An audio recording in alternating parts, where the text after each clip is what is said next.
of new socks, new everything. Didn't have new everything in '85. I do know that. I love it.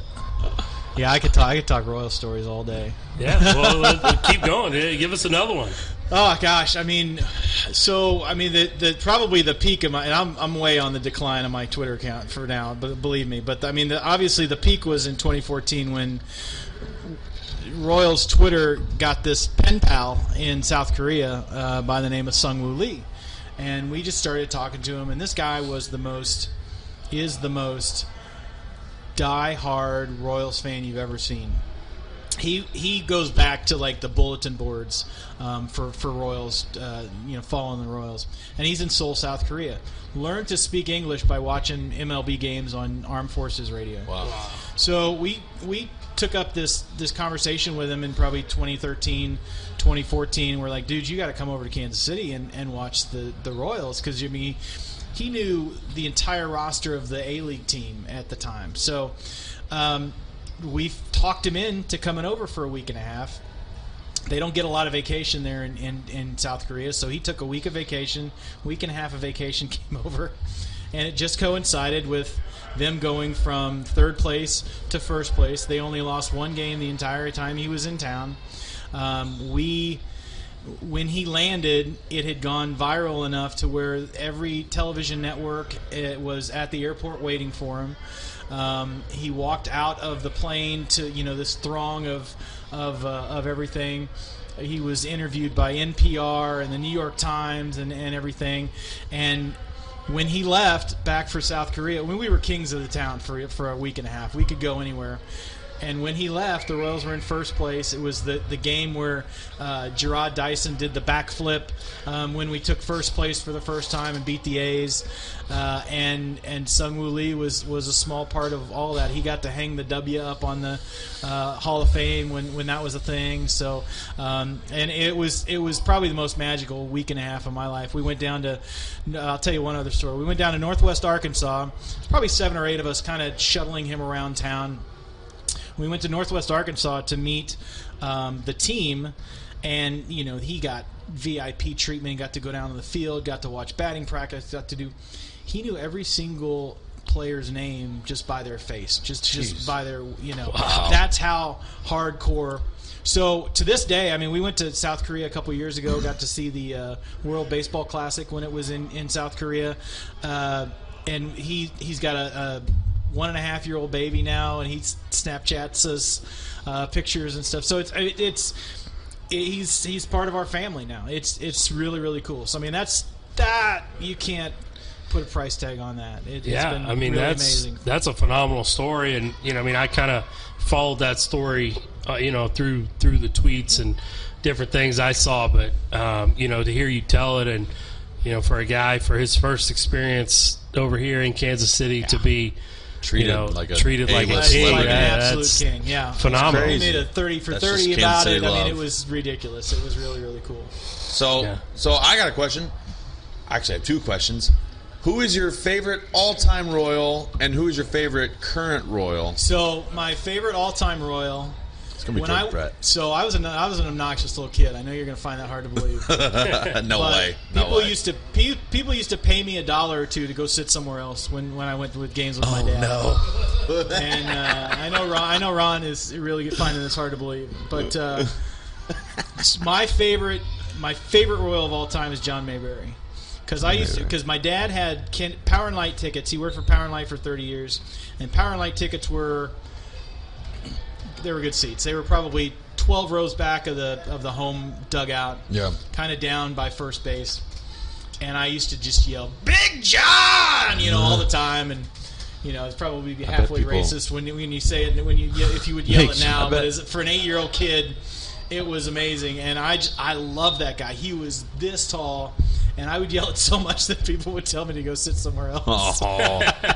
How about the name Cookie Rojas? Cookie Rojas was great. Freddie Patek was one of my favorites just because he was so small. You got George Brett. My son's name is Brett. Named him after Brett. You and Brownie. Everyone loves George Brett. Yeah. You and Brownie. My college roommate was also named Brett. So there's kind of I got it out if he turned into a serial killer or something. Yeah. Let's see. My favorite Royal now He is probably, well, Gordon's a free agent now, so God. It's Whit. God. How can you not love Whit Merrifield? I mean, the fact Love that him. he's an all utility guy. He's built that in. He's led the league in stolen bases and hits the last couple of years. He will do absolutely anything. He probably mops the floor after the game. Yeah, he looks when like the just game's a over. blue collar guy that gets it done.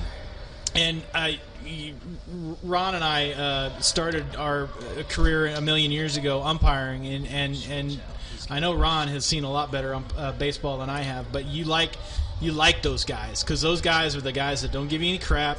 They get in there, do their work. Yep. They go home. They learn when they make a mistake. They don't blame it on anybody else. And it's I mean, that's the guy you want on your team. That's the kind of guy you want on a team. Love him at Whit Merrifield. There's a lot of guys, and there's a lot of guys that he's influencing. You know, Mondesi and a lot of the younger kids that are going to be coming up the next couple of years.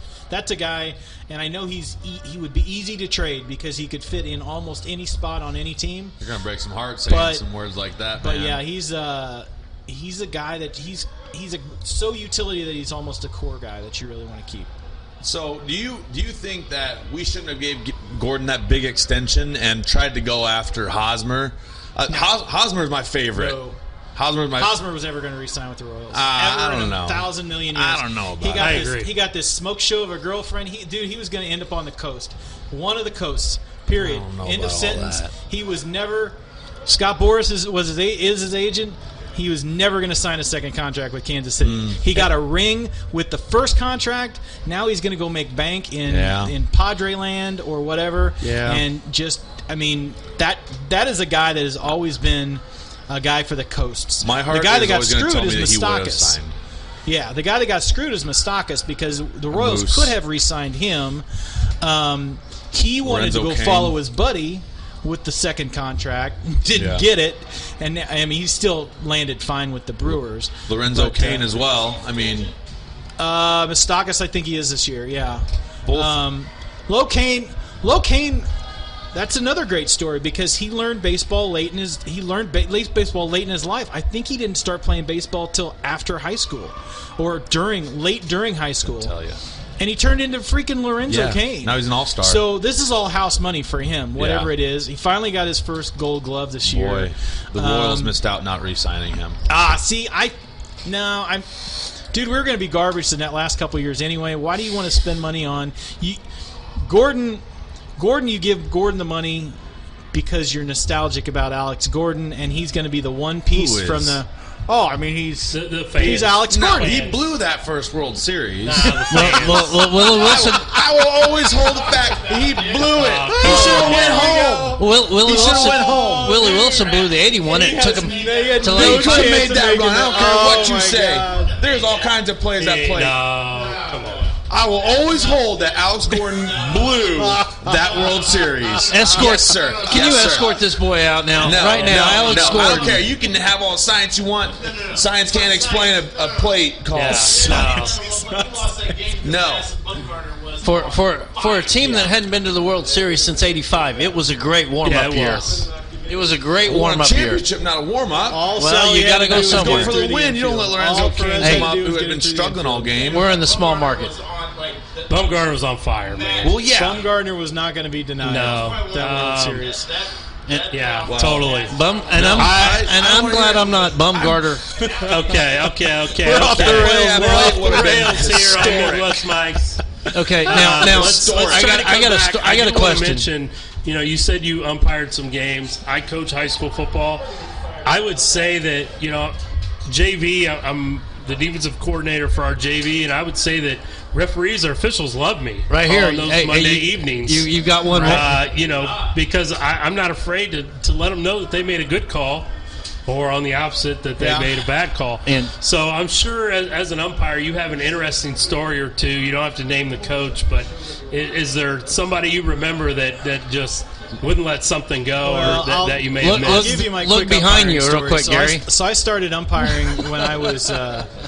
I started umpiring when my freshman baseball coach decided that maybe playing wasn't the best thing for me. So I started umpiring when I was 14 years old, and loved it. Just fell in love with it. Absolutely fell in love with it.